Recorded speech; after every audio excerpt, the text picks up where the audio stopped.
Ayan, ilagay na natin ang mantika. Yung mantika, hindi ko siya sinukat. Tinansya ko lang. Huwag kayong masyadong maglagay ng maraming mantika ha, kasi hindi maganda sa kalusugan niya masyadong mantikain yung pagkain. Ilagay na natin yung bawang. Ayan.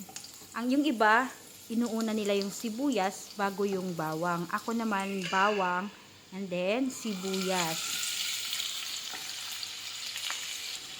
Ayan, minsan naman inuuna ko yung sibuyas. Ngayon lang, yun kasi ang una kong nailagay. Ayan, pag medyo brown na siya, ayan, pag brown na, ilagay na natin yung manok. Ayan, yung slice ko ng manok is medyo maliliit yung pagkakat ko para mas mabilis siyang madaling maluto. Pag masyado kasing malaki, parang ang tagal-tagal. Ihalo lang natin siya para maano yung chicken sa mantika. Haluin lang natin ng konti. Ayan.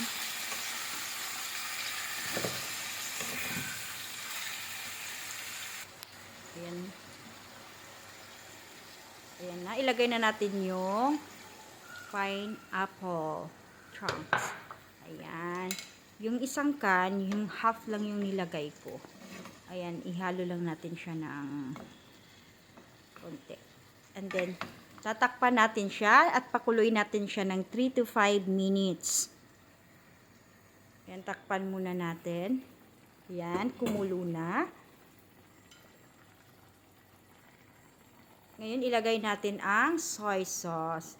Yung soy sauce is 3 scoop yung nilagay ko. Yung scoop na ginamit ko, yung sa first video ko na andun yung scoop na ginamit ko. Yan, haluin lang natin siya para manuot yung soy sauce. And then, tatakpan uli natin siya at pakuluin natin siya ng 3 to 5 minutes para talaga manuot yung pineapple juice. No, para manuot sa manok. Takpan natin siya.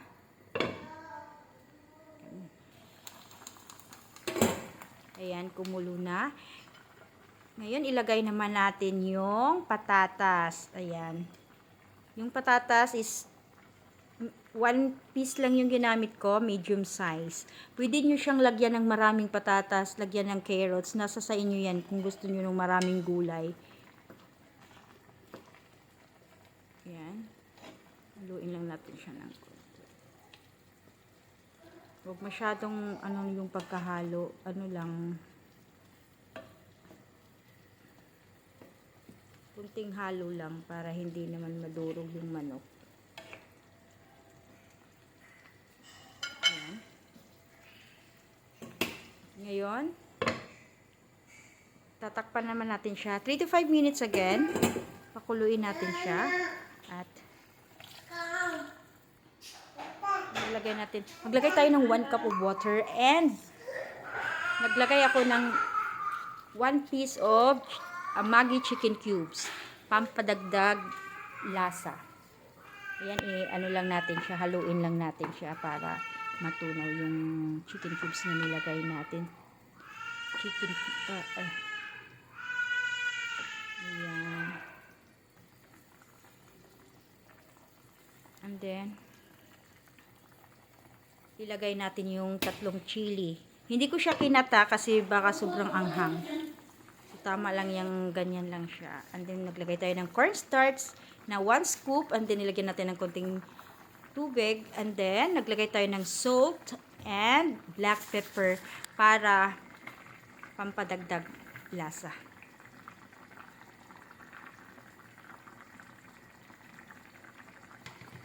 Hindi siya, pantimpla mo kasi yan pabalance. Huwag masyadong maraming asin ha, kasi naglagay na tayo ng soy sauce. Ayan, nilagay natin yung oyster sauce. Naglagay tayo ng 1 scoop ng oyster sauce para pampakulay at saka pampalasa din yan, guys. Para mag-brown yung chicken natin. At ilagay na natin yung bell pepper. Mas maganda may red and green. Ayan, tapos na siya. Kain tayo. I'm sure magugustuhan to ng mga bata. At saka, baka gusto niyong tanungin kung saan nabibili yung